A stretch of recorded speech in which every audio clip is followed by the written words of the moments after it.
bom dia, graça e paz.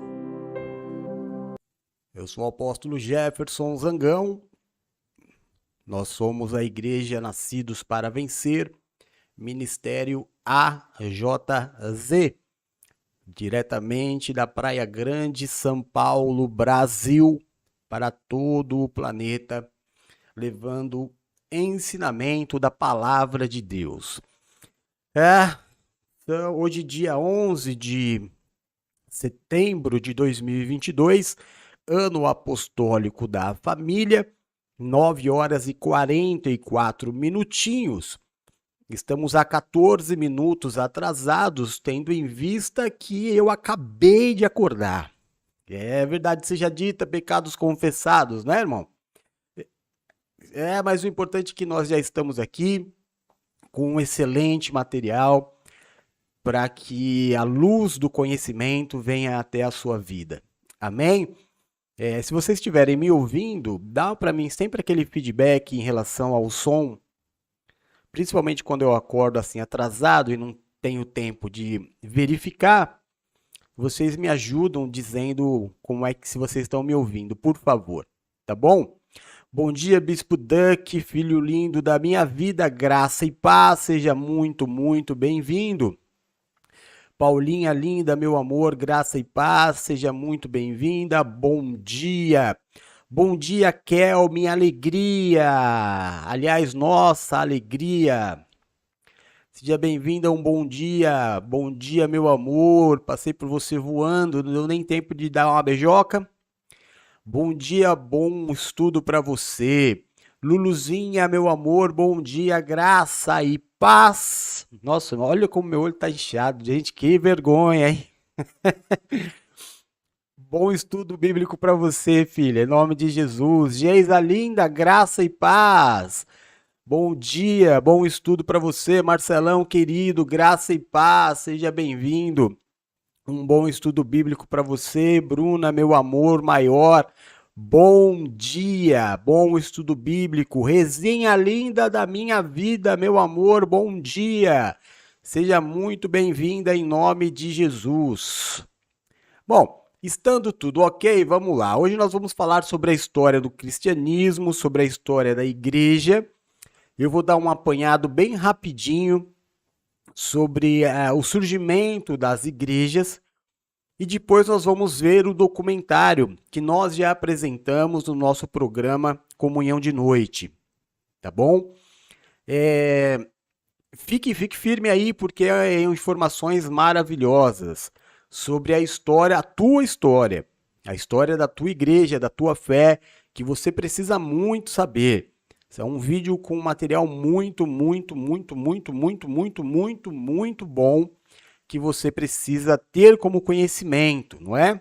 Se a gente não conhece a história, a gente não entende uma série de coisas. O porquê nós estamos aqui, como chegamos até aqui. Eu tenho certeza que vai surgir uma série de dúvidas. E no final, você pode perguntar para mim aquilo que você quiser. Aliás, é até melhor que durante aquilo que eu for dizendo aqui e o vídeo que nós vamos ver, que você já escreva as tuas dúvidas. Quando o vídeo acabar, eu vou retornar e a gente já vai tocando em cada ponto de dúvida que apareceu, tá bom? Bom dia, Dri, linda da minha vida, graça e paz. Bom, vamos lá então. A igreja, vocês vão ver no vídeo, o que tiver no vídeo eu não vou falar, porque vai ter uma explicação bem bacana e também para não confundir. Mas vamos falar da parte das igrejas Brasil, tá? Vamos ver aqui algumas datas que são importantes, que nós saibamos. No ano 317 é que a igreja, neste formato que nós conhecemos, foi idealizada. Claro que não era assim. E isso nunca foi a Igreja de Cristo. Mas em 317 é fundada a Igreja Católica, tá bom? Vocês vão ver isso no vídeo também. Em 1517 acontece o surgimento do protestantismo, das igrejas protestantes, através de Martinho Lutero, Calvino e outros, né, que se levantaram, fizeram lá as suas teses e criaram a igreja protestante. Isso aconteceu somente em 1517. Então entenda como é curto o espaço de existência, como é nova, como é jovem a igreja protestante no Brasil, tá bom? Quanto no Brasil não, né? No mundo. E claro que quando as coisas são assim tão novas, tão recentes, ainda está passando por uma série de adaptações. Então a igreja protestante que a gente conhece surgiu de um padre católico lá em 1517. A gente vai falar disso também. Depois, em 1560, surge a igreja presbiteriana. São as igrejas reformadas, né? A igreja batista, a igreja presbiteriana. A igreja batista algum tempinho mais para frente, né? Em 1610, acho que 612. A igreja batista. Essas são as igrejas reformadas. O protestantismo começando a acontecer e já acontecendo adaptações da adaptação, né? Então começa com o calvinismo, com Calvino, com Lutero, igreja luterana, e aí já começa a ter adaptações aos presbiterianos. Depois dos presbiterianos, a gente já não concorda muito com isso, vamos formar aqui a igreja batista. Da igreja batista, claro, vem outras divisões que a gente pode chamar do pentecostalismo, que são as igrejas pentecostais.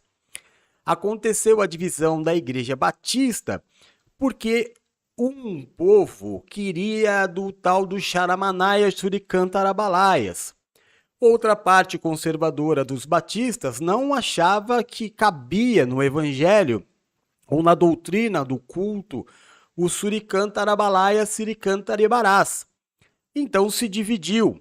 E aí começou a surgir o Nossa, é difícil falar, né? Pentecostalismo. Principalmente a Igreja Assembleia de Deus, tá? Vou falar dessas também. Isso foi em 1906. Olha como é muito pequeno o espaço.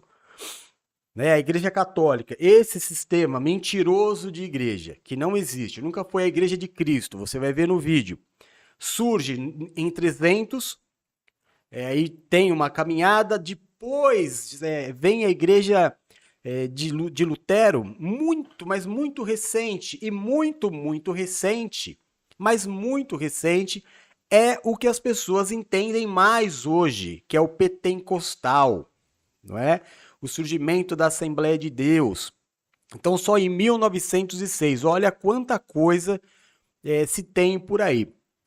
Disso tudo, ainda tem uma outra divisão, que é o surgimento de uma igreja que não tem nada a ver nem com um nem com o outro, que é a Congregação Cristã do Brasil, que surge em 1910, achando e pregando que somente eles eram igreja, que somente eles salvavam. Olha que coisa maluca, né, irmão? A gente está falando de uma igreja de 2000 anos, há uma reforma completamente absurda que vocês vão ver no vídeo. Em 317 surge esse formato absurdo que a gente chama de igreja hoje, que não tem nada a ver com igreja. Aí, em 1906, surge a questão do pentecostal, que é uma divisão da Igreja Batista, vem os assembleianos, o pessoal da Suécia, né? E forma a igreja aqui. Aí aparece a congregação, completamente fora de tudo isso, mas dizendo que somente eles é que vão ser verdadeiros. Bom, por aí, claro que essa história ela tem as suas controvérsias, cada um vai contar o seu espaço, né? Mas então, para nós colocarmos uma linha, acontece a Reforma Protestante, isso não está no vídeo, está um pouquinho no vídeo, eu vou passar só o que não está no vídeo. Da Reforma Protestante, que é a revolta, a divisão, entenda, a divisão da Igreja Católica, surge as igrejas protestantes, luterana, calvinista, batista e as igrejas reformadas. Hoje existem mais de 30 mil igrejas protestantes, ou seja, divididas em todo o mundo. Todo mundo começa a fazer parte de um grupo, aí fala, não é assim, vai lá e forma uma igreja diferente. Não estou falando nem que está certo nem que está errado, estou te contando a história, tá bom? O primeiro culto no Brasil aconteceu em 1957, no dia 10 de março. Como eu disse para vocês, o surgimento do pentecostalismo acontece com essa divisão na Igreja Batista, surge a Assembleia de Deus, com uma galera que vem da Suécia. Em 1977, muito pertinho de nós, surge a Igreja Deus é Amor. Depois deste movimento, surge um pastor e um familiar dele que serão muito importantes para aquilo que é a Igreja do Brasil hoje. Hoje, né? O que a gente vive hoje tem muito a ver com o que vai, com essas duas pessoas que vão aparecer agora na história. Um pastor chamado Edir Macedo e um familiar dele chamado R.R. Soares, seu cunhado, se eu não me engano, acho que é esse o grau de parentesco. Eles montam uma grande igreja. Essa igreja no Brasil começa a influenciar muitas e muitas pessoas. Num determinado momento, Edir Macedo e R.R. Soares têm um problema de relacionamento e se divide também, como é a história desde que houve essa invenção com os católicos que nós vamos ver em todo o vídeo. Não saia daí que é muito importante. R.R. Soares e Edir Macedo brigam, Edir Macedo permanece com a Igreja Universal, R.R. Soares sai e funda o seu ministério. A Igreja Universal continua formando pessoas. Da Igreja Universal saem muitas outras igrejas menores que não têm tanta relevância no cenário nacional, mas claro que muda a vida de pessoas e levam mais ou menos para o mesmo caminho dela. A Igreja Universal se transforma num absurdo, dona de uma estação de TV, a segunda maior do país, uma audiência muito grande, constroem uma réplica do Templo de Salomão, ou seja, obras gigantescas. Eles realmente marcam o território como a principal igreja do país. Não dá para se comparar nenhum ministério nacional com a Igreja Universal. Realmente a força da Igreja Universal é muito grande, baseado nessa história que eu estou contando rapidinho aqui para vocês, dessa série de divisões. E aí eu quero chamar a tua atenção, te pedir, por favor, clamar a Deus na tua presença, com esses olhos inchados de quem acabou de acordar. Por favor, entra lá no nosso YouTube da rádio e assista, por favor, irmão. É de extrema importância que você faça isso, qualquer dia da semana. Assista ao programa Comunhão de Noite, de sexta-feira. Por favor. Você vai entender uma série de coisas, vai ser um complemento desta aula. Foi o melhor programa que nós já tivemos no quesito informação. Aquele programa vai te libertar, tá bom? Então, vamos lá. Davi Miranda, funda Deus é Amor. Edir Macedo, funda a Universal. R.R. Soares briga com Edir Macedo, forma o seu ministério. Ainda da Universal, sai um pastor que fazia missões na África, um cara muito promissor, chamado Valdomiro Santiago, que monta uma das igrejas mais influenciadoras do país também, com um marketing muito forte, milagres, olha, que impactam qualquer pessoa que assiste, o cara fica maravilhado com aquilo. Se é verdade ou não, não estamos aqui para falar isso, estamos aqui contando história, tá? E aí move todo o país, se transforma na igreja mais famosa, não a maior, nem a mais influente, mas a mais famosa igreja do país, porque o camarada faz um trabalho excelente. Todo mundo passa a conhecer.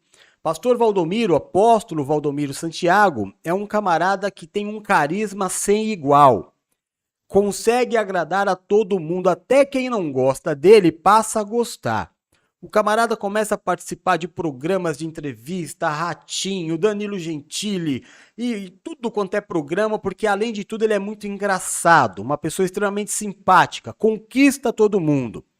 A Igreja Mundial ocupa também um espaço muito grande de influência agora no Brasil. Há um pastor que sai da Igreja Mundial também brigado, como toda a história desde lá de cima. A história se repete.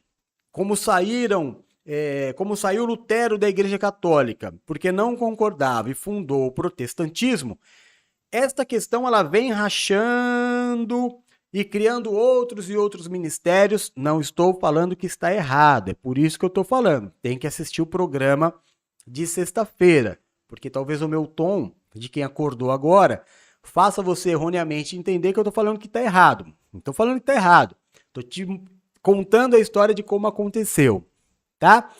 Aí, eu acredito que a última grande divisão de ministério que aconteceu, claro que cada um deles não sai sozinho, sai com um povo, né? Leva um pouquinho de povo para começar o ministério.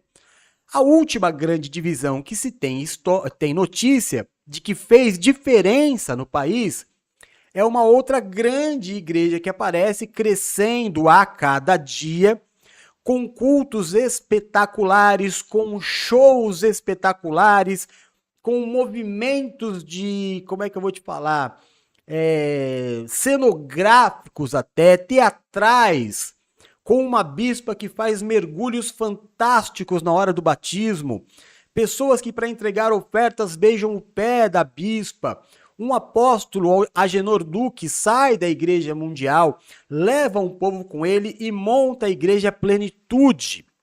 Esta hoje é a igreja que mais cresce no país. Com tudo isso que eu disse, com todo este teatro, né? Não é teatro de falsidade. A igreja é realmente espetacular no quesito teatral. Tudo lá dentro é muito espetacular. E claro que as pessoas se prendem nisso. Existem coisas, como eu te disse, é cada mergulho que aquela bispa dá, meu irmão, que eu vou falar para você uma coisa. Já cresce muito e talvez venha a ser, num futuro a médio prazo, esteja com a Igreja Universal, com a Igreja Mundial, entre os maiores ministérios, mais famosos ministérios do país. A Igreja do Agenor Duque cresce muito agora no exterior, fazendo alianças, fazendo congressos com pastores famosos, então tem crescido muito. Então, esta é mais ou menos a história da igreja. Todas as igrejas que existem, é importante você saber, surgiu daí. Ninguém estava dormindo em casa, Deus deu um estalo e o camarada acordou e falou, opa, hoje não trabalho mais, vou ler a Bíblia e vou montar um ministério. Não. Toda igreja que existe a partir de uma coisa criada. Não era para ser assim. A Igreja de Cristo nunca teve placa e nunca teve divisão. A Igreja de Jesus Cristo sempre foi a Igreja dos Apóstolos, não é? Mas a partir deste vídeo que nós vamos ver, contando a história da verdadeira igreja, e do momento em que ela é comprada pelo imperador Constantino, tudo se contamina, porque os apóstolos são tirados da igreja, outros nomes são dados, existe agora política no meio, existe o dinheiro no meio, a coisa fica um tanto quanto diferenciada. A Bíblia, ela é praticamente que reescrita, adaptada, é feito um canon. Eles decidem quais são os livros que devem ficar, que não devem ficar. Então, uma grande transformação, e de lá para cá é esse pulverizar de ministérios, tá bom? É assim que toda igreja acontece, desde a primeira igreja neste formato, volto a dizer, estou batendo nesta tecla. A igreja de Cristo sem placa não pode ser dividida porque ela é só um corpo. Mas a partir do momento que se colocaram um nome e uma placa, começaram a acontecer rebeliões. E destas rebeliões, outras tantas e tantas placas que não vai acabar até Jesus voltar. Amém? Então, o que eu quero que você saiba é que não existe, nenhuma igreja existe do fato do camarada estar lá dormindo, Deus apareceu, falou com ele do nada, como Noé, por exemplo, né? Do nada começa a construir uma obra. Toda igreja que existe hoje é oriunda de uma igreja que já existia. Por favor, assista ao programa Comunhão de Noite de sexta-feira passada, que é um complemento desta aula de hoje. Tá dando para entender até aqui? Eu não sei nem como é que tá, irmão, que eu não tomei nem café. Ai, que vergonha! Mas, olha, meu olho tá fechado, rapaz do céu. Mas amém. Tá dando para entender até aqui? Essa pequena história compilado da igreja? Dá um ok para mim. Vamos pro vídeo então, tá? Papel e caneta na mão, anotem tudo que vocês quiserem anotar, porque realmente este vídeo que nós vamos ver, ele é muito, muito informativo, conta a nossa história como igreja. Delicie-se com essa história, porque você vai começar a enxergar as coisas por um outro prisma. Bora lá? Vamos lá então.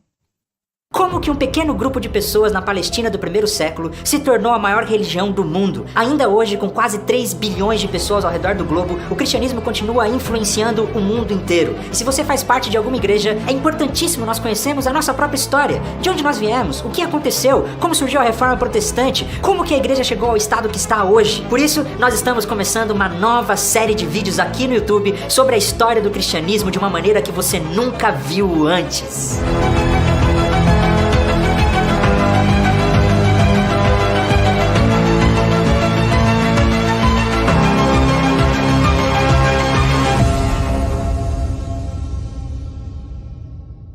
Seja muito bem-vindo, meu nome é Felipe Breder e nós estamos começando esse novo projeto onde contaremos pra você a história do cristianismo de uma maneira que você nunca viu, de uma forma criativa e simples. E esse projeto só foi possível por causa da parceria que nós estamos com o Seminário Batista Sul-Mato Grossense e com a Primeira Igreja Batista de Campo Grande. O Seminário Batista Sul-Mato Grossense tem todas as ferramentas necessárias para que você possa se preparar para o seu ministério. Então acesse o site deles, teologiams.com.br, faça parte, venha estudar conosco. Se você vier estudar no Seminário Batista no curso presencial, eu estarei junto com vocês lá também como professor. A nossa série contará com 6 episódios, um episódio por mês lançado aqui no nosso canal no YouTube. E deu um trabalhão pra fazer, e a única coisa que nós precisamos em troca é que você deixe aí o seu gostei, se inscreva no nosso canal e compartilhe com seus amigos. Mas antes de tudo é importante nós entendermos o que aconteceu ali naquela página em branco que existe na sua Bíblia entre o Antigo Testamento e o Novo Testamento. Você já se perguntou o que aconteceu nesse período de 400 anos entre o Antigo Testamento e o nascimento de Jesus? A região da Palestina, o berço do cristianismo, sempre foi um lugar muito importante, com importantes rotas comerciais. Por isso, os impérios, os países ao redor sempre tiveram de olho para aquele lugar. No século IV a.C., surge um carinha que talvez você já tenha ouvido falar dele, um tal de Alexandre o Grande, um dos maiores conquistadores de todos os tempos. Para você ter uma ideia, Alexandre, na sua época, conquistou praticamente o mundo inteiro. Só que o Alexandre, não exclusivamente, mas ele adota um princípio que foi adotado, por exemplo, também pelos persas, que foi o de não oprimir e tentar angariar simpatia entre os conquistados. Então, ao fazer essa campanha, né, onde ele buscava a simpatia, ele cria laços locais, ele adere a elementos e aspectos culturais locais, ele casa com mulheres, né, ele mescla religião, mas leva também, e leva sobretudo o que nós acreditamos, o que eu acredito ser o mais importante, que é a questão mesmo da língua. E ele não só tinha uma política de expansão, mas ele tinha uma política de criar uma só cultura, um só povo, uma só língua. Esse foi o processo que nós chamamos de helenismo. O helenismo é a propagação através do Alexandre, mas o Alexandre, ele, por ter sido educado a partir dos valores gregos, ele leva, né, os valores de língua, estética, cultura e valores filosóficos, vamos dizer, porque ele teve como preceptor o Aristóteles, então ele carrega tudo isso. E foi por causa do helenismo que toda a região da Palestina começou a falar a língua grega. O grego se tornou a principal língua do mundo. É como se fosse o inglês no hoje em dia. Se você quisesse ter acesso às pessoas, você precisava falar grego. E o grego se tornou tão importante que inclusive foi necessário traduzir o Antigo Testamento, que estava em hebraico, para o grego. Foi a chamada Septuaginta. Inclusive diz a lenda que Ptolomeu II juntou 72 anciãos judeus, colocou-os para traduzir a Bíblia hebraica, cada um fez a sua própria tradução e quando eles compararam umas com as outras, elas estavam exatamente idênticas. Claro que isso é uma lenda, mas o importante é saber que nesse tempo, antes de Cristo, o Antigo Testamento foi traduzido para o grego. Tamanha era a importância do helenismo nesse tempo. Para o cristianismo, a língua grega definitivamente é a maior marca que é deixada por essa época, certo? A língua marcou, é a língua do Império Romano naquela região.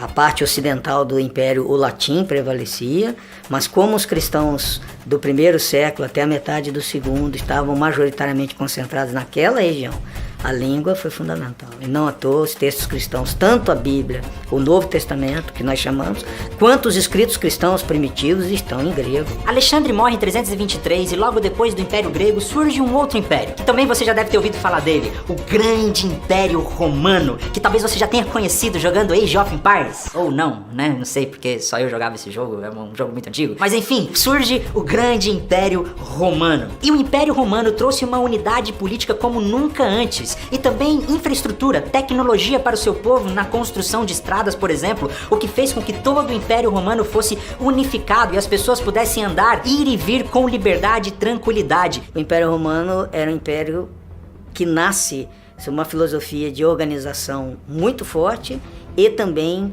de um espírito prático. E para isso eles implementavam de modo prático tudo que eles desejavam. Então, se quer conquistar, eu preciso de via rápida, eu preciso chegar, eu preciso me comunicar. Então eles lançam base para o que hoje a gente chama de infraestrutura. Eles lançam as bases, né? Não exclusivamente, mas eles fazem isso. E conforme o Império avançam as estradas e a segurança. Não é só ter a estrada, o acesso, mas a segurança do tráfego. E também, quando já na época de Cristo, o Mar Nosso. O Mar Mediterrâneo é Mar Romano. Então, não só estradas, mas a navegação também é segura. Esse foi um fator muito importante para que quando o cristianismo surgisse, as pessoas pudessem caminhar por todo o Império Romano pregando o evangelho. Uma outra coisa que eu preciso ressaltar aqui, que por causa do helenismo, o judaísmo também começou a ficar dividido, porque haviam aqueles que concordavam com a unificação da cultura, outros não, aqueles que eram resistentes ao império, aqueles que eram a favor do império. Isso fez com que o próprio judaísmo se tornasse fragmentado. Então, nesse tempo, nós temos 3 acontecimentos importantes antes de nós entrarmos na história da igreja. Primeiramente, Alexandre o Grande com o Império Grego traz a unificação da cultura e o helenismo. O grego se torna a língua mais importante. Segundo, o Império Romano traz infraestrutura, paz, tranquilidade e estradas para que o evangelho pudesse ser pregado por todo o mundo. E terceiro, o próprio judaísmo já estava enfraquecido, fracionado. Isso é o que nós vamos chamar da plenitude dos tempos, dizendo que as situações, o contexto estava preparado para que Jesus pudesse vir ao mundo e o evangelho tivesse as condições certas para ser anunciado. Agora sim, Jesus Cristo veio ao mundo, cresceu, realizou muitos milagres, fez os seus sinais e maravilhas, morreu numa cruz, ressuscitou ao 3º dia no ano 33, e aí ele se reúne com seus discípulos e diz: ide por todo mundo e pregai o evangelho a toda criatura, e você pode imaginar que foi exatamente isso que aconteceu.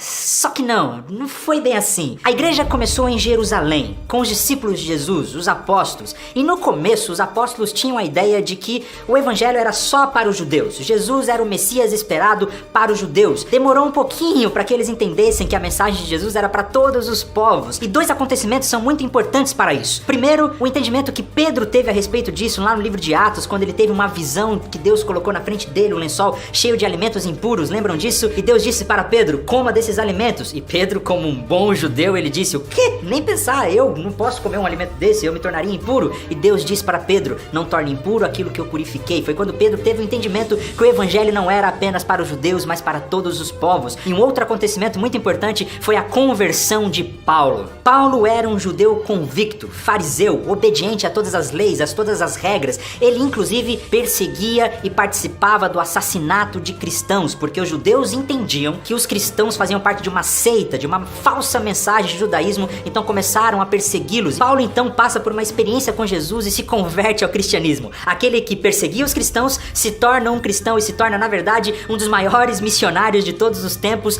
para os povos gentios, para aqueles que não eram judeus. Paulo de Tarso, que passa por Jerusalém após sua conversão, nós temos a narrativa bíblica que ele vai para a região de Antioquia, né?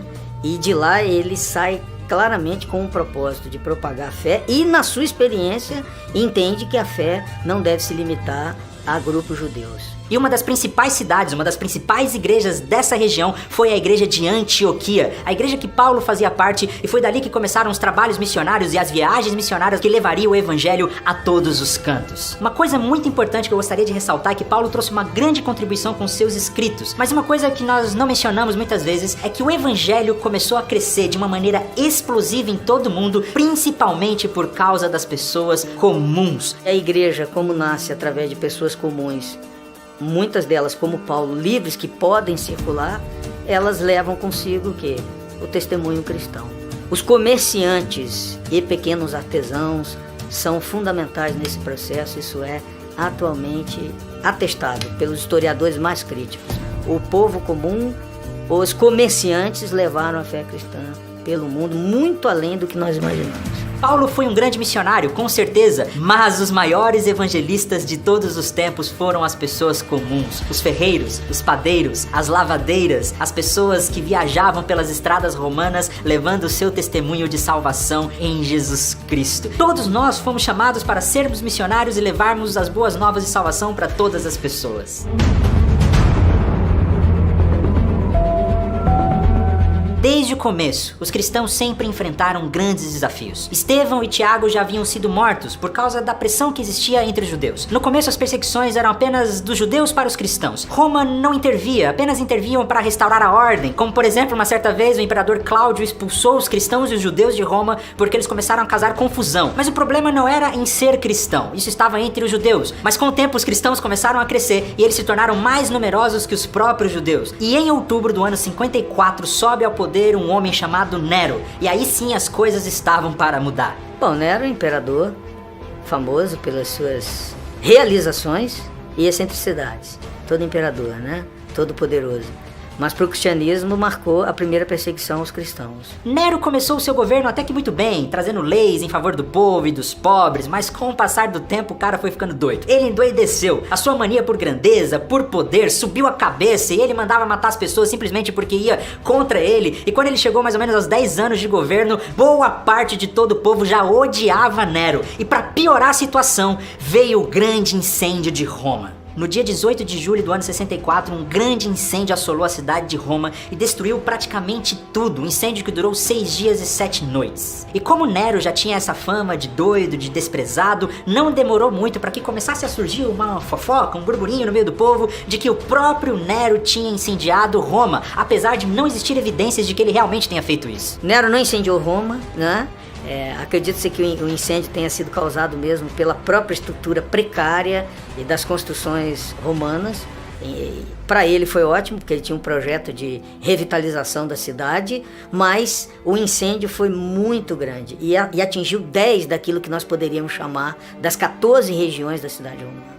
E 3 foram completamente destruídas. Então todo mundo estava desconfiando que foi o próprio Nero que tinha incendiado a cidade. E para afastar as suspeitas, o que aconteceu? Ele percebeu que durante o incêndio, os únicos bairros que não foram atingidos eram bairros em que a maioria das pessoas que viviam ali eram cristãs. Não demorou muito para que o Nero colocasse a culpa nos cristãos e usasse eles como bode expiatório. Foi quando começou a primeira perseguição cristã pelo Império Romano. Nero emitiu um decreto de que os cristãos deveriam ser mortos e eles passaram a ser livremente perseguidos em Roma. Os cristãos foram mortos de vários modos e o mais cruel foram luminárias para a cidade e para os jardins do imperador.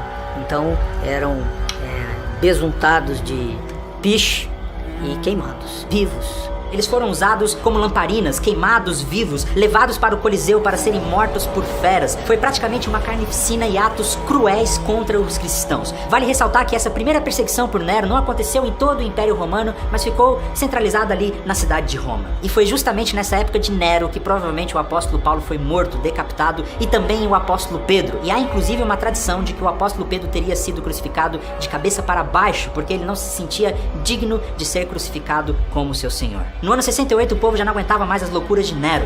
Eles se rebelaram contra o imperador, o obrigaram a fugir e ele acabou cometendo suicídio. O decreto contra os cristãos continuava para aqueles que quisessem persegui-los, mas na prática a igreja começou a viver uma época de relativa paz por enquanto, e a igreja crescia, se expandia e continuava pregando o evangelho por todo o mundo. Em 81, Domiciano assume o poder de Roma. A princípio, o seu governo foi pacífico, mas no final do seu domínio, novamente as perseguições surgiram. Domiciano amava as tradições romanas e ele queria trazer a velha glória de Roma novamente. Domiciano, imperador é uma figura vaidosa, né? Então ele determina que seja prestado sacrifícios à sua inteligência, né? Então, ao se negarem a isso, os cristãos entram numa lista de pessoas malquistas, né, pelo imperador. Por isso, as perseguições retornaram em alguns locais do império. Nem todos os cristãos eram mortos, alguns eram presos e exilados, como por exemplo o apóstolo João, que nessa época, sob o poder de Domiciano, foi exilado na ilha de Patmos e ali ele escreveu o livro de Apocalipse. Por fim, Domiciano foi considerado como um tirano e acabou sendo morto dentro do seu próprio palácio. Mais uma vez, a igreja pôde desfrutar de um período de relativa paz e continuava crescendo. No ano 98, já no finalzinho do século, na virada para o século II, assume o poder o imperador Trajano. E Trajano começou uma política um pouco diferente. Ele pensou, bom, pra que a gente vai gastar dinheiro do Estado perseguindo os cristãos, enquanto a gente poderia usar esse dinheiro em coisas melhores, em coisas mais importantes? Foi então que Trajano fez um decreto de que o cristianismo continuava sendo proibido, mas não deveria haver um esforço do Estado para que isso acontecesse. Trajano persegue, mas persegue apenas a partir de denúncias que não podiam ser anônimas. Na verdade, os cristãos não eram alvo do império e o máximo que se devia fazer, mediante uma denúncia clara, explícita, na recusa de prestar-se lealdade ao império, ao imperador, os cristãos sofreriam alguma sanção. Então, caso alguém denunciasse algum cristão, ele seria levado ao julgamento e pediriam para que ele negasse o seu Deus, o que a maioria das vezes eles não faziam e eles acabavam sendo martirizados por causa disso. Por causa desse decreto de Trajano, a igreja viveu uma relativa paz, mas ainda assim nós temos registros de várias pessoas que foram mortas por causa do evangelho durante o século II. Como por exemplo, no ano 107, Inácio de Antioquia foi entregue às autoridades para ser martirizado e pouco antes da sua morte ele disse: "Meu amor está crucificado. Sou trigo de Deus, os dentes das feras hão de moer-me para que possa ser oferecido como limpo pão de Cristo." Outro registro que nós temos é de Policarpo, bispo de Esmirna, que também foi entregue às autoridades e disse: "Eu sirvo há 86 anos a Jesus e ele não me fez mal nenhum. Como eu blasfemaria ao meu rei que me salvou?" E ele foi queimado vivo na frente de uma multidão simplesmente por seguir a sua fé. No ano 165, Justino, o mártir, um dos grandes mestres da igreja, também foi entregue para ser martirizado por causa da sua fé. A igreja cristã, no começo de tudo, enfrentou grandes desafios e perseguições. O sangue dos mártires foram as sementes do evangelho. E por causa deles, por causa da perseverança dos primeiros cristãos, nós estamos aqui hoje.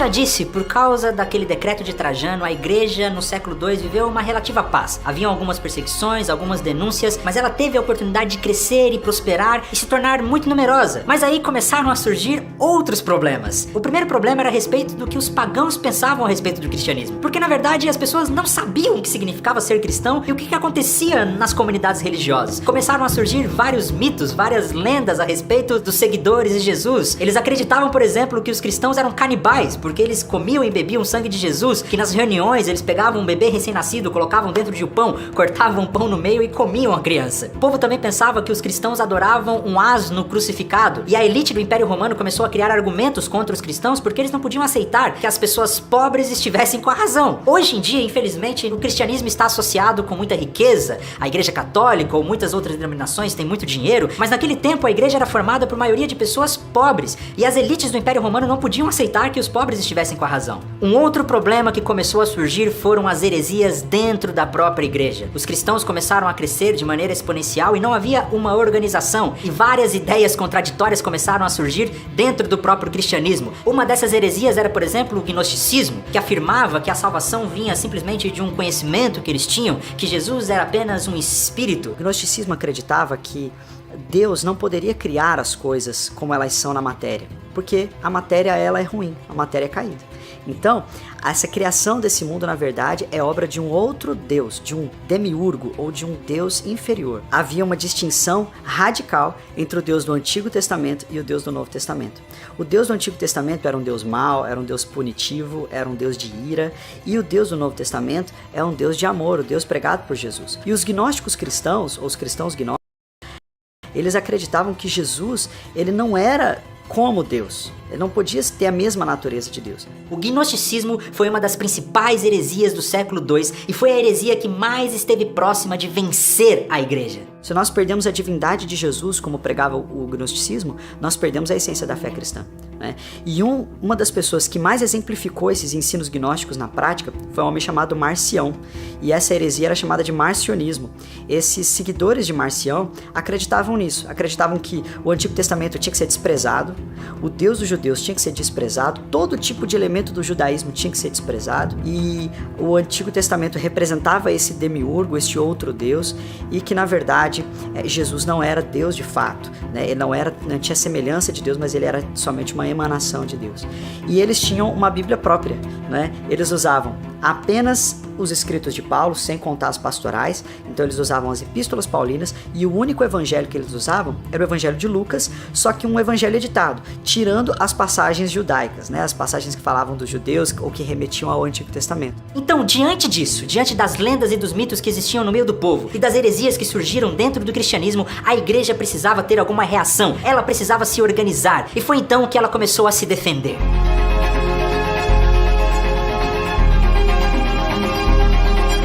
Diante de tudo isso, a igreja se organizou e teve três principais respostas: o cânon, o credo e a apostolicidade da igreja. Naquele tempo, o Novo Testamento ainda não estava formado. A Bíblia era apenas o Antigo Testamento. E por causa das heresias, como por exemplo o gnosticismo, que diziam que apenas alguns livros específicos eram aceitos, e Marcião, que aceitava apenas o Evangelho de Lucas com algumas alterações, houve-se a necessidade de organizar o Novo Testamento. Praticamente, para a igreja primitiva, Escritura era o Antigo Testamento.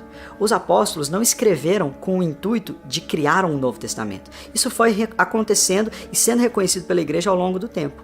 Então, algumas pessoas acreditam que na verdade houve uma reunião e que nessa reunião o imperador e as lideranças da igreja decidiram o que ia ser Escritura, decidiram o que ia ser cânon. Mas não foi assim.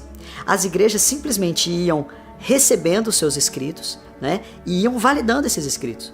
Quando lá no final do século IV existe o concílio, né, e o último concílio do ano IV, eles definem o cânon, na verdade não foi uma definição, foi simplesmente a constatação de que as igrejas já aceitavam os mesmos livros e rejeitaram os mesmos escritos, porque haviam muitos escritos naquela época.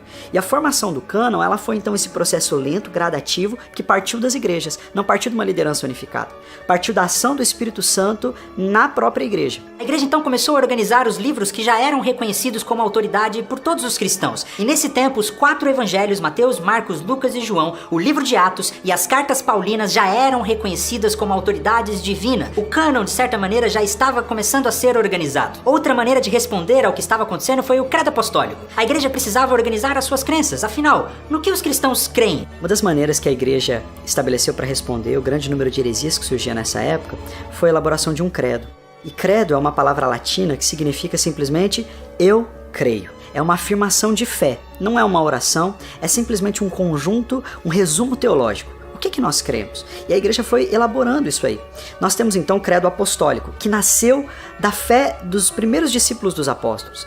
A forma que nós temos o credo apostólico hoje, a forma definitiva, ela já é um pouco mais posterior. Mas a igreja foi reunindo essas afirmações desde muito cedo. Então já no século II nós temos o credo apostólico praticamente formado. Creio em Deus Pai Todo-Poderoso, Criador dos céus e da terra. Creio em Jesus Cristo, seu único Filho, nosso Senhor, o qual foi concebido por obra do Espírito Santo e nasceu da Virgem Maria. Maria, padeceu sob o poder de Pôncio Pilatos, foi crucificado, morto e sepultado, desceu em Hades, ressurgiu dos mortos ao terceiro dia, subiu aos céus e está assentado à mão direita de Deus Pai Todo-Poderoso, de onde há de vir a julgar os vivos e os mortos. Creio no Espírito Santo, na Santa Igreja Universal, na comunhão dos santos, na remissão dos pecados, na ressurreição do corpo, na vida eterna. Amém. Ufa. A terceira reação foi a apostolicidade da igreja. Porque veja bem, naquele tempo as heresias estavam dizendo que cada um possuía a sua própria verdade. Marcião dizia que apenas ele conhecia a verdadeira verdade. Os gnósticos diziam, não, somos nós que conhecemos a verdadeira verdade. Então, a reação da igreja foi a seguinte: nós temos a mensagem dos apóstolos. O que nós aprendemos foi o que os apóstolos, aqueles que viveram com Jesus, nos ensinaram. Nós precisamos então ser uma igreja apostólica, a crer na apostolicidade da igreja. Foi nesse tempo então que a igreja se uniu sobre a sua apostolicidade. Os apóstolos começaram a ser muito importantes. Cada igreja queria um apóstolo para chamar de seu. Olha, o apóstolo tal foi quem fundou a nossa igreja, foi quem plantou a nossa igreja. E nesse tempo a igreja começou a se unir. Mas não havia muita unidade no governo das igrejas. Então as igrejas realmente ficavam um pouco à mercê dos falsos ensinos daquela época. Elas eram empoderadas pelo Espírito Santo para responder, mas não havia uma autoridade unificada. A apostolicidade da igreja foi essa resposta, essa liderança unificada para responder aos falsos ensinos. Então houve esse grande acréscimo à teologia. Foi aí que então as pessoas começavam a escrever bastante, começaram a elaborar a teologia, porque agora era uma tarefa digna, não era mais uma tarefa perseguida. Então a igreja pôde se organizar em torno de uma liderança apostólica e de um ensino apostólico. E surge então a Igreja Católica Antiga. Veja bem, eu não estou falando ainda da Igreja Católica Apostólica Romana. A Igreja Católica no sentido da palavra, universal, uma igreja unida, uma igreja que cria numa só coisa, que tinha uma Bíblia, um cânon, que tinha um credo e que estavam organizadas sob uma liderança. É muito legal ressaltar que essa organização apostólica da Igreja Católica não foi para obter um poder sobre si, mas para responder às heresias, para que a igreja pudesse se posicionar diante dos desafios daquele tempo. Nessa época surgiram grandes mestres que infelizmente nós não temos tempo para falar deles aqui, como por exemplo Irineu de Leão, Clemente de Alexandria, Tertuliano de Cartago, Orígenes de Alexandria, grandes homens de Deus que foram essenciais para a resposta que a igreja precisava dar às heresias e aos desafios daqueles tempos.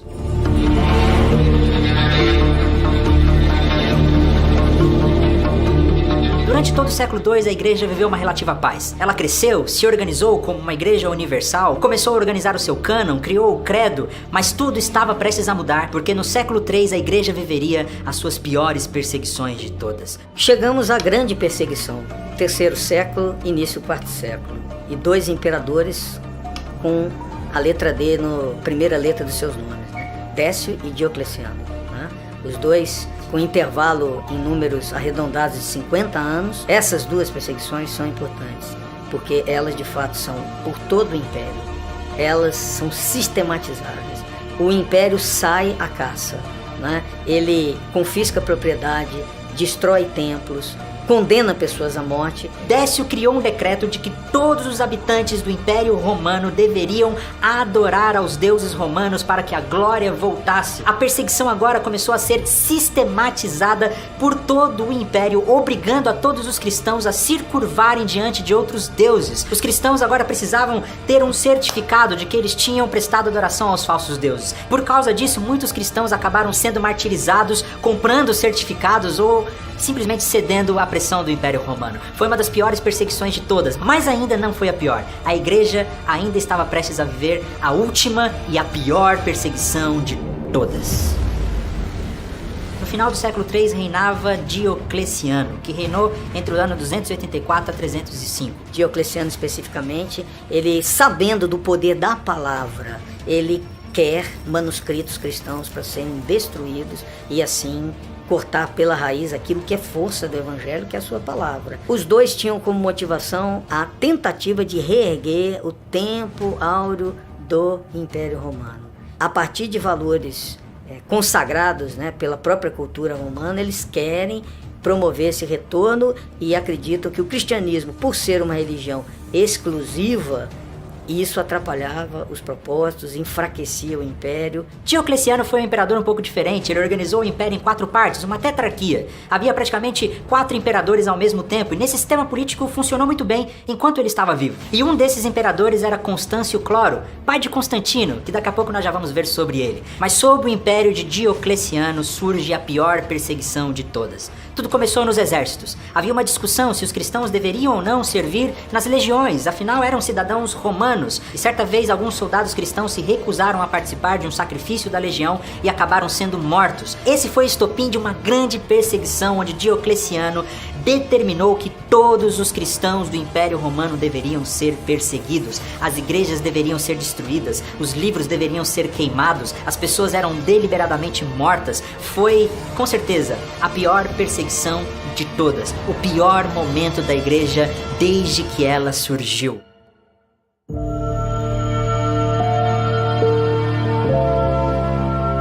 Praticamente 300 anos onde a igreja nunca esteve realmente em paz, onde ela nunca pôde prosperar verdadeiramente, mas graças a Deus as coisas estavam prestes a mudar. Vários conflitos políticos começaram a acontecer, o que fez com que Constantino, filho de um daqueles imperadores, tomasse o poder de uma região do Império Romano e estava prestes a invadir a cidade de Roma. E antes dessa batalha por Roma, Constantino teria tido uma experiência com Deus, uma visão do Deus cristão que dizia para ele que sobre esse sinal vencerás. Constantino então teria feito com que todo o seu exército desenhasse o sinal da cruz nos escudos, e nesse dia ele tomou Roma e venceu a batalha. O fato histórico onde o Constantino tem a visão, né, de que por esse sinal vencerás, né, serás vencedor, é atribuído e de fato está registrado em Eusébio de Cesareia, historiador da igreja, primeiro historiador, e que é um texto que é acessível, que todos deveriam ler, no meu entendimento. Ele narra, né, é verdadeira experiência? Eu não nego a experiência alheia, porque não nego as minhas experiências. Então não me sinto à vontade para dizer que ele não passou por isso, né? Pode-se dizer que ele era um político, que ele fez porque... É possível, com certeza, mas eu não me sinto nem um pouco à vontade para negar isso. Para quem crê em algo que pode ir além, e eu acredito, da nossa experiência natural, o Constantino é usado para apaziguar e trazer um pouco de paz à vida da igreja.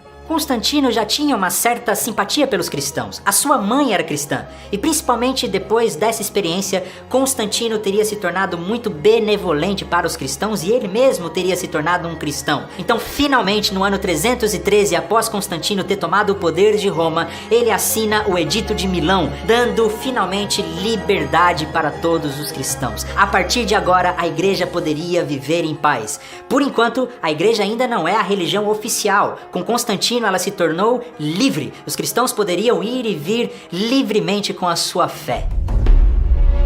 E agora? Como será que a igreja vai reagir a essa liberdade? Uma igreja principalmente formada por pessoas pobres, mas agora faz parte do Estado. Uma igreja em que antes haviam pessoas simples, mas agora a elite começa a fazer parte dela. Como será que a igreja vai reagir? Será que a igreja permanecerá pura dentro da sua essência? Quais serão as consequências depois da conversão de Constantino? Isso nós veremos no nosso próximo episódio, quando a igreja se torna a igreja imperial, a igreja oficial. Espero que você tenha gostado. Esse é apenas um resumo da história da igreja até Constantino. Muitas coisas ficaram de fora. Inclusive, se você quiser deixar nos comentários algum momento desse período da história que te chama a atenção, fique à vontade. Dá um gostei nesse vídeo, compartilha.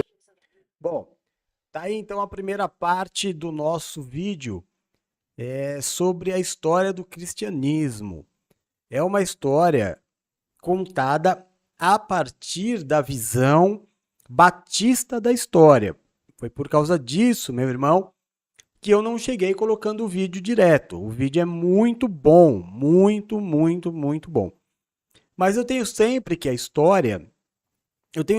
prestar atenção em quem conta a história. Não é verdade? Cada pessoa que conta a história de acordo com o seu entendimento, com a sua visão dos fatos. É igual uma discussão de casais. Você não pode dar o veredito ouvindo somente a versão do marido ou a versão da esposa. Você tem que, obrigatoriamente, ouvir os dois. Mas o que importa neste vídeo? O que importa nesse vídeo é a essência, o conteúdo, e não os comentários da religião, né? O comentário batista, que Bom, aí você vai saber, o Espírito Santo vai discernir no teu coração o que é história e o que é comentário. O que nos importa deste vídeo é a história e não o comentário da visão batista da história, tá? A Kelzinha perguntou se esse estudo foi uma matéria de um programa de jornalismo. Não, Kelzinha. Este material é um estudo bíblico da história cristã de uma forma reduzida, muito boa. Eles conseguiram compilar isso. É um material da Igreja Batista, tá? Não é uma matéria de TV, não. É um conteúdo que pertence à Igreja Batista, que está na internet e que nós usamos para o nosso aprendizado também. Então, se essa história, por exemplo, for contada pelo povo da Assembleia de Deus, vai ter alguns toquezinhos pentecostais. Tem toquezinhos em comentários, e o comentário não é fundamental. Fundamental é a história. É você entender como era a igreja, o que realmente aconteceu, né? E o comentário sempre fica por você. É importante que você tenha a sua opinião, não se deixe levar pelo comentário daqueles que contam. Você ouve a história e você cria os seus próprios comentários e a gente discute como igreja. Isso que é o gostoso, tá bom? Aí tem agora a segunda parte que vai contar. Então a primeira parte é a igreja em si, tá bom? Essa é a história do cristianismo pós-morte de Cristo. Foi isso que a igreja viveu. Perseguição, o evangelho era pregado de casa em casa, o evangelho era pregado dentro de cavernas, aonde dava para se reunir, se reunia. Sempre foi um povo que viveu a humildade do evangelho pregado até este momento. Então, como é que termina o estudo? Com o imperador Constantino comprando a igreja. A partir daqui é que começa a bagunça. Inicialmente foi maravilhoso, porque Constantino livra os cristãos da maior perseguição, das 3 perseguições, grandes perseguições que nós passamos. A terceira foi a mais devastadora. E Constantino aparece exatamente neste momento. Então, no primeiro momento, a conversão de Constantino foi maravilhosa para a igreja. O que foi feito pós essa conversão, a compra da igreja, é que virou uma certa bagunça que eu contei lá no começo. Tá? Mas para você entender, vamos ver a segunda parte do vídeo. Em aparecendo dúvidas, faça como a Kelzinha, coloca aí. Terminando o vídeo eu volto, respondo as perguntas e a gente termina o estudo bíblico de hoje. Combinado? Então vamos lá. Deixa eu sair da tela aqui. Pronto, já estou fora da tela. E vamos ver a consequência de Constantino. Você concorda que igreja e Estado devam andar distantes? Que as duas coisas não podem se relacionar, não tem nada a ver uma com a outra? Que o Estado precisa ser laico? Bom, houve um tempo em nossa história em que a igreja se tornou a igreja oficial, a igreja imperial, onde o relacionamento do cristianismo e o Estado foi tão íntimo que trouxe grandes consequências para nossa história. Esse é o tema do segundo episódio da nossa série da história do cristianismo como você nunca viu antes.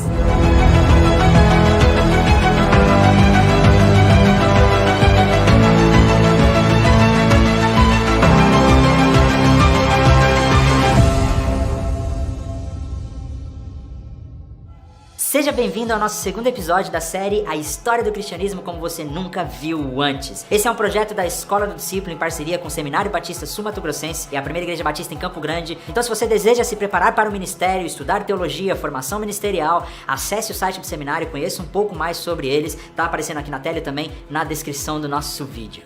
No último episódio nós vimos como que a igreja foi perseguida durante quase 300 anos, principalmente pelo Império Romano. Mas agora, com a conversão de Constantino, as coisas se transformam radicalmente e trazem grandes consequências para a nossa história.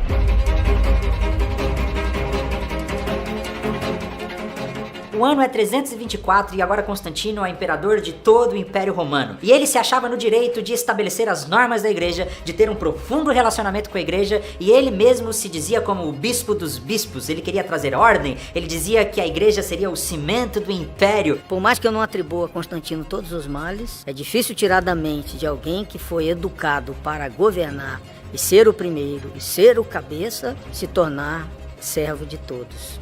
Não cabe. E claro que isso ia trazer algumas grandes mudanças em toda a igreja. A principal mudança que nós já podemos dizer aqui é que o cristianismo não é mais perseguido. Lembra no último episódio que nós contamos todas aquelas histórias que por 300 anos a igreja foi perseguida, mas agora não existe mais perseguição. Agora os cristãos são livres para ir e vir. O cristianismo não é visto mais como um culto ilegal, ele passa a ser legalizado.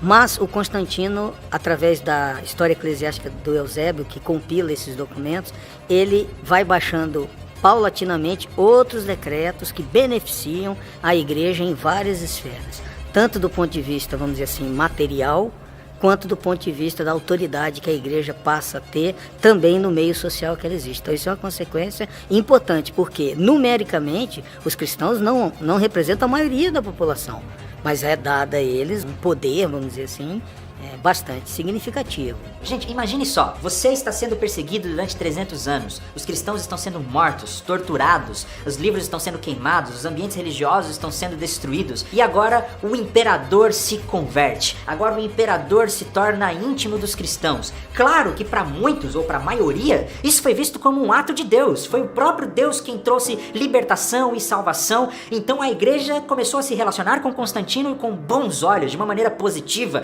Isso abriu espaço para que surgisse a teologia oficial. A galera agora começou a estudar mais sobre o cristianismo, a construir uma teologia favorável ao Império Romano. Eles viam com bons olhos Constantino como se fosse um homem de Deus, alguém que veio realmente trazer mudanças profundas para a igreja. Mas claro que algumas pessoas vão questionar se Constantino se converteu de verdade. Será que foi uma experiência verdadeira? Ou apenas ele usou daquela premissa, se não pode com eles, junte-se a eles, se foi apenas uma estratégia política? Enfim, esse não é o nosso foco aqui.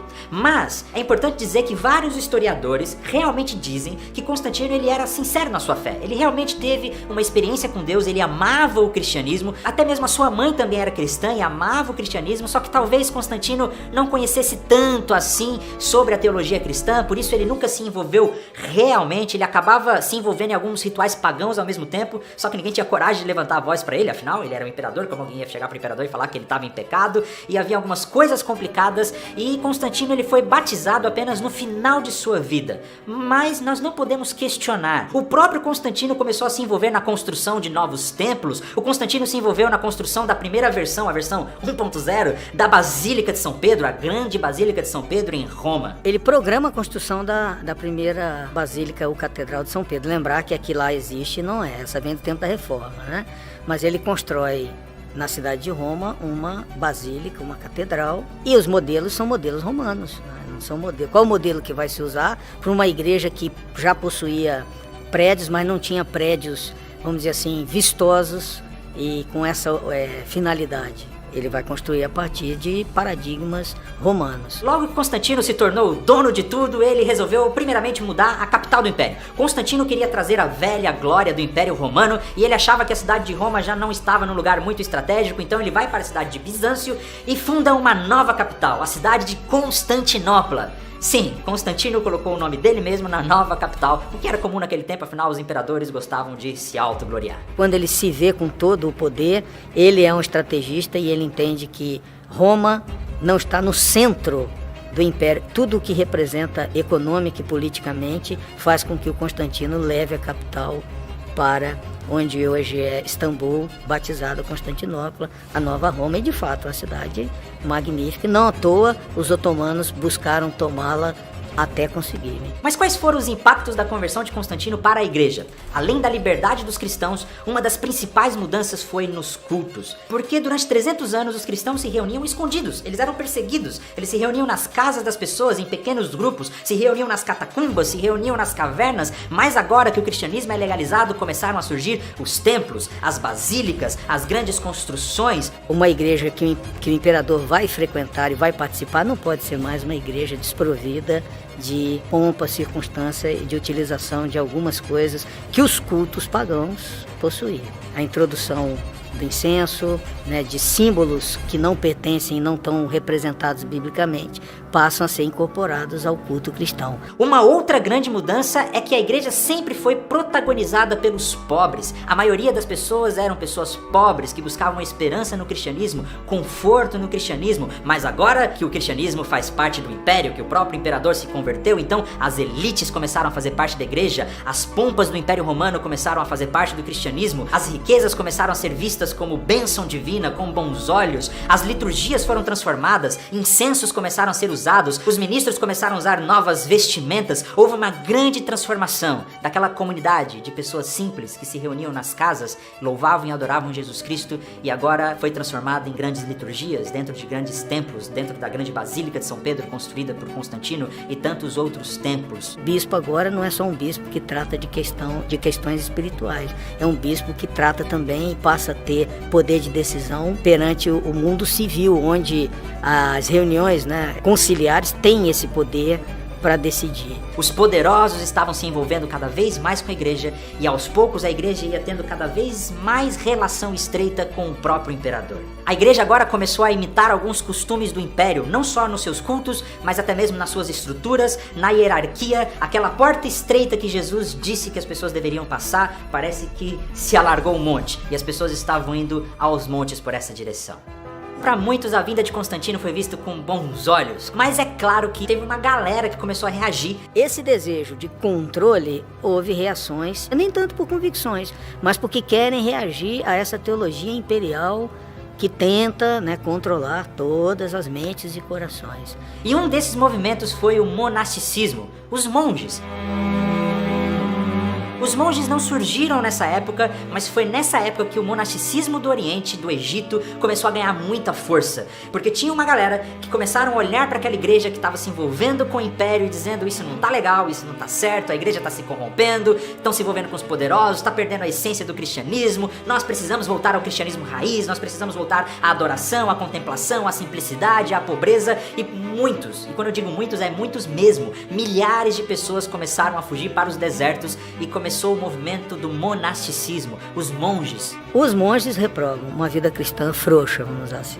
Aí entra os dois lados da moeda, né? Começa como um movimento de espiritualidade, vitalidade, de sinceridade, trabalho e oração, mas que com o passar do tempo leva também a um legalismo. A própria palavra monge vem do grego, que significa solitário. Foram pessoas que começaram a andar sozinhas pelos desertos, buscando uma vida de simplicidade, de adoração, de contemplação. Milhares de pessoas começaram a se juntar a esse movimento. Aos poucos começaram a surgir os monastérios do Oriente. Nós ainda não estamos falando dos monges do Ocidente, que vai ter um grande impacto na época da Igreja Católica, no fim do Império Romano, mas esse é tema para o nosso próximo episódio. Esse tipo de vida solitária muitas vezes não era rejeitada pela igreja, a igreja até que tolerava: deixa eles lá, eles não estão causando problema para nós, deixa o povo viver sozinho no deserto. Alguns bispos, inclusive, tinham bons relacionamentos com os monges, mas com o tempo, dentro desse próprio movimento, começou a surgir um certo orgulho, porque os monges começaram a pensar que eles são os verdadeiros cristãos, que todos os outros estão errados. Essa é a forma verdadeira de servir a Jesus, abrir mão de todas as suas riquezas, abrir mão de tudo que você tem e ir viver solitário no deserto. Enquanto os monges fugiam para o deserto, mas não rompiam seus laços com a igreja, tinha aquela galera que simplesmente dizia que a igreja se corrompeu e romperam com a igreja e diziam: nós somos a verdadeira igreja. Vários movimentos desses surgiram, mas um dos principais foram os donatistas, os seguidores de um cara chamado Donato. Eles tinham algumas razões políticas, mas a principal razão teológica é porque eles diziam que a igreja tinha se corrompido, a igreja se tornou Nutella. Gente, tudo aquilo que eles desprezavam do Império Romano quando eles eram perseguidos, agora começou a fazer parte da igreja, e eles diziam que isso era inaceitável. Nós precisávamos voltar para o cristianismo raiz, nós precisamos rejeitar tudo que é do Império Romano e viver o cristianismo de verdade, se preocupar com o pobre. A igreja se tornou opressora, a igreja não olha mais para as pessoas simples, a igreja se tornou algo elitizado demais, só os poderosos estão controlando e fazendo parte de tudo isso, e os donatistas então romperam com a igreja. Esse movimento foi um movimento muito forte, que ficou principalmente no norte da África, e dentro desse movimento donatista tinham inclusive pessoas que eram até mesmo terroristas. O problema também dos donatistas é que eles acabam se extremando e tendo, não propriamente uma criação, mas se ligando a movimentos que lutavam contra o próprio Império Romano. Então ele acaba se tornando em algum momento um movimento de orientação teológica espiritual e se misturando com o movimento guerrilheiro, né, como os zelotes, né, acabam se ligando a esse tipo de postura. E esse movimento permaneceu por muito tempo, inclusive até a época dos papas, como nós vamos falar nos próximos episódios. Desde sempre a igreja enfrentou controvérsias teológicas. Como nós vimos no último episódio, o gnosticismo, os seguidores de Marcião, e não foi diferente na época de Constantino, mas agora existe uma grande diferença. Agora a igreja tem profundas relações com o Estado, e o Estado tinha todo o interesse em acabar com as discussões e intervir e determinar as coisas. Isso fez com que quando surgissem novas ideias ou novas controvérsias, ao invés das pessoas debaterem publicamente, conversarem sobre seus argumentos, tentarem convencer as pessoas ou a igreja, eles iam até o imperador e tentavam convencer o imperador das suas ideias. Então, se alguém tivesse uma nova grande ideia, uma interpretação bíblica diferente, ao invés de levar para a igreja e para as pessoas, eles chegavam no ouvido do imperador dizendo: imperador, então, tem uma nova ideia aqui, eu acho que a Bíblia tem que ser interpretada de um outro jeito, eu acho que tem que ser assim. Se eles convencessem o imperador disso, o imperador determinava aquilo que estava certo. Isso trouxe grandes problemas e grandes controvérsias, como, por exemplo, a grande controvérsia dos arianos, o arianismo. A controvérsia ariana foi a principal controvérsia dos primeiros séculos da igreja. Ário foi um teólogo egípcio da cidade de Alexandria e ele acreditava que Jesus não era plenamente divino. Principalmente isso, que Jesus era uma criatura de Deus, a mais elevada, a mais poderosa, e que Jesus tinha criado todas as coisas, mas que Jesus não poderia ser divino como Deus. E Atanásio foi um teólogo da igreja também, o principal opositor de Ário. E ele dizia basicamente duas coisas. Ok, se Jesus não é Deus, ele é apenas uma criatura, então nós temos um problema. Porque uma criatura não pode redimir outras criaturas, não pode salvar outras criaturas, porque ela é apenas uma criatura. Outro problema, se Jesus é uma criatura, e a igreja ora a Jesus e adora a Jesus, então a igreja é culpada de idolatria e não pode ser aceita por Deus. E essa controvérsia foi tão grande que praticamente dividiu a igreja em duas. A partir de agora eu vou usar dois termos para nós entendermos melhor. Por um lado nós temos os católicos, e eu não estou falando aqui dos católicos apostólicos romanos, eu estou falando dos católicos que acreditavam tradicionalmente na teologia da Trindade. E por outro lado nós tínhamos os arianos, esses que acreditavam que Jesus não era completamente Deus como nós dizemos, e isso fez com que a igreja praticamente se rachasse a tal ponto que o próprio imperador Constantino resolveu intervir nisso. E pela primeira vez, Constantino, que ele já estava com essa ideia antes, resolve convocar o primeiro congresso mundial dos crentes, ou o primeiro concílio, o concílio de Niceia, que se reuniu na cidade de Niceia no ano 325. E esse foi um dos principais eventos da história da igreja, porque antes os cristãos eram perseguidos, os líderes não se conheciam pessoalmente, apenas trocavam cartas, e agora, patrocinados pelo Império, patrocinados por Constantino, todos os grandes líderes do cristianismo do mundo inteiro se reúnem em um só lugar. Pela primeira vez eles se encontraram, eles podiam se ver face a face, pela primeira vez eles puderam celebrar juntos a sua fé e a relevância do cristianismo. Há muitos registros de que o Concílio de Niceia foi um grande evento, muito importante para a história da igreja cristã. O imperador Constantino, já convertido ao cristianismo, convoca todos os bispos da igreja para a cidade de Niceia, e ali naquela cidade, durante essas reuniões teológicas, esses debates teológicos, o arianismo é identificado como uma heresia. Não foi mais considerado como uma opção teológica, mas como um desvio doutrinário. E então, os arianos foram excluídos da igreja. A decisão foi a favor dos católicos. Eles rejeitaram os arianos, eles criaram um novo credo, que agora dizia sobre o poder de Jesus Cristo e quem Jesus Cristo era. O credo niceno, ele é um desenvolvimento teológico do credo apostólico, do qual nós já falamos. E ele desenvolve um pouco mais sobre a natureza de Jesus. Enquanto o credo apostólico dizia apenas: creio em Jesus, Filho unigênito de Deus, o credo niceno diz: nascido do Pai, antes de todos os séculos, Deus de Deus, luz da luz, Deus verdadeiro de Deus verdadeiro, gerado, não criado, consubstancial ao Pai, ou seja, é da mesma substância de Deus. Então, o credo niceno, uma das grandes porções dele é a porção cristológica. Cremos em um só Deus, Pai Todo-Poderoso, Criador de todas as coisas, visíveis e invisíveis, em um só Senhor Jesus Cristo, Filho de Deus, gerado como unigênito do Pai, isto é, da substância do Pai, Deus de Deus, luz de luz, verdadeiro Deus de verdadeiro Deus, gerado, não criado, consubstancial ao Pai, mediante o qual todas as coisas vieram a existir, tanto as que estão no céu quanto as que estão na terra, que para nós homens e para nossa salvação desceu e se fez carne, fez-se homem e sofreu e ressuscitou ao terceiro dia, ascendeu ao céu e virá para julgar os vivos e os mortos, e no Espírito Santo, aos que dizem, pois, que existiu quando o Filho de Deus não existia, e que antes de ser concebido não existia, e que veio à existência a partir das coisas que não são, ou que foi formado de outra substância, ou essência, ou que é uma criatura, ou que é mutável ou variável, a estes a Igreja Católica anatematiza. Como a gente pode perceber, esse credo de Nicéia foi justamente uma afronta contra os arianos, foi um decreto contra aqueles que não acreditavam na doutrina da Trindade. No concílio de Nicéia, então, os arianos foram rejeitados, o que fez com que o próprio Constantino dissesse que eles deveriam mudar de pensamento, ou então eles seriam expulsos do império, eles seriam exilados. Acontece que logo depois do concílio, uma galera chegou lá no ouvido do Constantino com alguns argumentos, falou: Constantino, acho que você não entendeu muito bem o nosso pensamento, deixa a gente explicar aqui como é que funciona esse negócio dos arianos. E os arianos acabaram convencendo Constantino de que eles estavam certos, e Constantino mudou de ideia, mesmo com o concílio dizendo que eles estavam errados, Constantino mudou de ideia e acabou expulsando e exilando alguns católicos. Mas é interessante entender que o próprio imperador era um ariano. O próprio imperador acreditava naquilo que a igreja julgou ser uma heresia. Era mais fácil convencer o Império Romano, as religiões do Império Romano, de uma posição ariana, porque a fé trinitária ela era inédita. Não havia precedentes para aquele tipo de argumentação. As pessoas não estavam acostumadas com um Deus que é uma essência e 3 pessoas.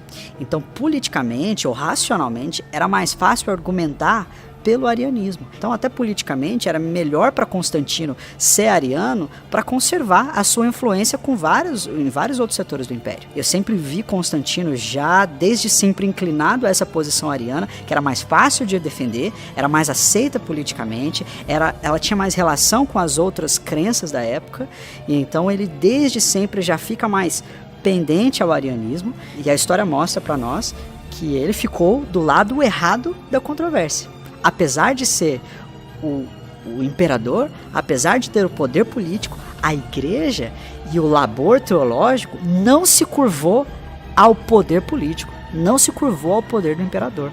Isso para mim é um grande testemunho. Esse conflito entre os católicos e arianos permaneceu muito forte, praticamente dividiu a igreja em duas dentro do império. O próprio Constantino, durante quase toda a sua vida cristã, ele foi ariano. Inclusive, no final da sua vida, quando ele foi batizado por um cristão ariano. E essa controvérsia ariana, ela permaneceu muito forte por muito tempo, dividindo muitas igrejas, fazendo com que muitos fossem exilados, até que surge o novo imperador Teodósio.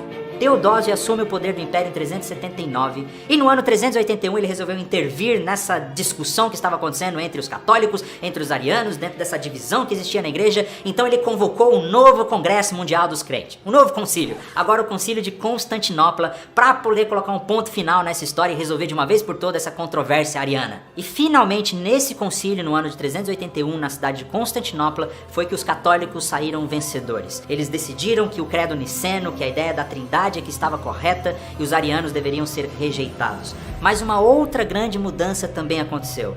Finalmente, o imperador Teodósio faz com que o cristianismo se torne a religião oficial do império. Até agora, o cristianismo não era a religião oficial, era a religião tolerada e tinha bons relacionamentos com o império, principalmente na época de Constantino. Mas agora, com Teodósio, ele faz com que o cristianismo se torne a religião oficial. Apesar da controvérsia ariana ter sido vencida, entre aspas, no Concílio de Nicéia, demorou algum tempo até que essa decisão chegasse a todas as igrejas e assumisse realmente a posição de ortodoxia. Em 381, o imperador Teodósio, ele faz o Edito de Tessalônica. E o Edito de Tessalônica é um documento que diz: a partir de agora, a fé cristã é a fé oficial do império.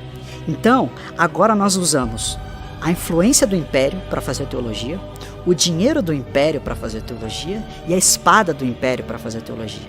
Ou seja, todo mundo tem que ser católico. Católico niceno, aqueles que creem no credo de Niceia. Então todos os arianos tinham ou que mudar de opinião, ou os líderes acabavam se exilando, indo embora, tinham que seguir a orientação do imperador. O que o imperador mandava, a igreja fazia. As controvérsias teológicas eram todas resolvidas pelo Estado.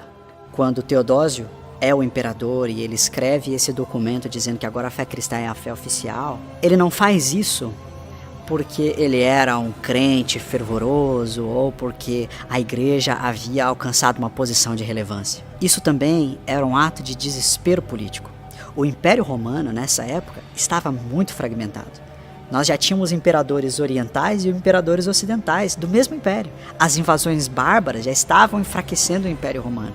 Então, o Império Romano vê na religião uma maneira de afirmar o seu poder e a sua hegemonia. Mas vale a pena dizer aqui que existiram algumas pessoas que foram muito equilibradas, que construíram boa teologia, pessoas que nem concordavam tanto com a igreja, mas também não romperam com a igreja e foram considerados os grandes gigantes do começo da igreja cristã. Nós não temos tempo de falar sobre cada um deles aqui, mas grandes homens como Anastácio de Alexandria, Ambrósio de Milão, João Crisóstomo, Jerônimo, que foi quem traduziu a Bíblia para o latim, e um dos grandes homens, um dos grandes teólogos da igreja primitiva, Agostinho de Hipona. Todos esses gigantes da fé viveram nessa época, nesse tempo. Uma outra grande decisão do imperador Teodósio foi a de dividir o Império Romano em dois: o Império Romano do Ocidente e o Império Romano do Oriente. Lembre-se disso porque vai ser muito importante no futuro da nossa história. E a partir daí o Império do Ocidente foi se enfraquecendo.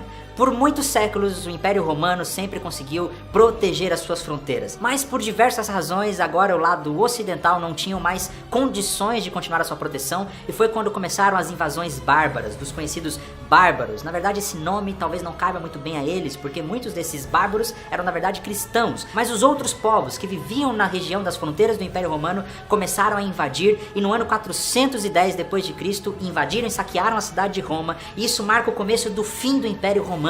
O Império Romano do lado ocidental vai acabar com essas invasões bárbaras e agora surgirão diversos pequenos reinos ali na Europa. Havia no lado ocidental uma decadência, né, de produção agrária. O Império vai pouco a pouco perdendo força nessa região e não conseguindo mais conter o que eles chamavam de bárbaros. Lembrar que os bárbaros são outras pessoas fora do Império. Então, não conseguindo mais segurar essa onda, né, que vinha do norte, também vinha do norte da África, o Império Romano Ocidental sucumbe. Com o fim do Império Romano, surge um espaço para a igreja. Surge uma oportunidade para que a igreja se fortaleça de uma maneira que nunca tinha se fortalecido antes. Foi nessa época do fim do Império Romano que surgem os papas como nós conhecemos hoje. Quando o Império Romano cai, qual a única força que consegue se manter unida, fortalecida e permeando todos esses espaços que agora não são mais Império Romano? A Igreja Cristã Ocidental com seu bispo em Roma. A palavra papa, ela é uma palavra que significa papai, e o termo papa, ele era um termo utilizado para muitos bispos, não só o bispo de Roma, mas em diversos outros lugares os bispos também já foram chamados de papa. Mas o papa, como essa autoridade que nós vemos hoje, como líder da igreja, como aquele que diz e acontece, isso começa nessa época. E o Leão I é o primeiro a chamar para si essa autoridade de modo claro. O bispo romano é o bispo dos bispos. Leão I, que é considerado o primeiro papa nesse conceito que nós entendemos hoje, foi alguém que conseguiu manter a paz no meio das invasões bárbaras. Isso fez com que o bispo de Roma começasse a ter muito poder. E por causa disso, os papas foram ganhando poder. E foi através desse Leão I que começou-se essa cultura, essa ideia de que o papa era o substituto de Jesus, era aquele que tinha a palavra de Deus, o que ele dizia era autoridade canônica praticamente. Isso vai abrir as portas para que a igreja entre num dos seus períodos mais sombrios. Nós começaremos com as cruzadas, as inquisições, as indulgências, um período sombrio e terrível da igreja cristã que que nós veremos no próximo episódio. Hoje existe uma grande discussão se a igreja deve se envolver com o Estado ou se o Estado deve ser a voz da igreja. Nós já vimos na história, quando a igreja se envolve com o Estado, grandes consequências podem vir disso. Ou quando o Estado tenta ser a voz da igreja, grandes consequências podem acontecer para a vida da igreja. Foi a própria Reforma Protestante que trouxe esse conceito de Estado laico, que a igreja não pode se envolver com o Estado. Mas essa é uma próxima história para os nossos próximos episódios. Mas e aí, o que você acha disso tudo? Claro que isso é apenas um recorte da nossa história, nós não temos tempo para nos aprofundar nisso. Tirar aqui. Sem dúvida nenhuma, um conteúdo para toda a nossa vida, né? Eu aconselho você a assistir, pelo menos, não amanhã, nem depois, mas daqui uma semana assista de novo, daqui um mês assista de novo, daqui um ano assista novamente e vá se alimentando dessa história, porque a Bíblia ela nos diz algo muito importante. Conhecereis a verdade e a verdade vos libertará. Quando o apóstolo vem e fala para você, isso que você entende como igreja não é a igreja de Cristo, isso é uma religião. Fica só o dito do apóstolo. Mas quando você estuda um vídeo como esse, que traz para você a história, ela dá embasamento para aquilo que eu tento te ensinar.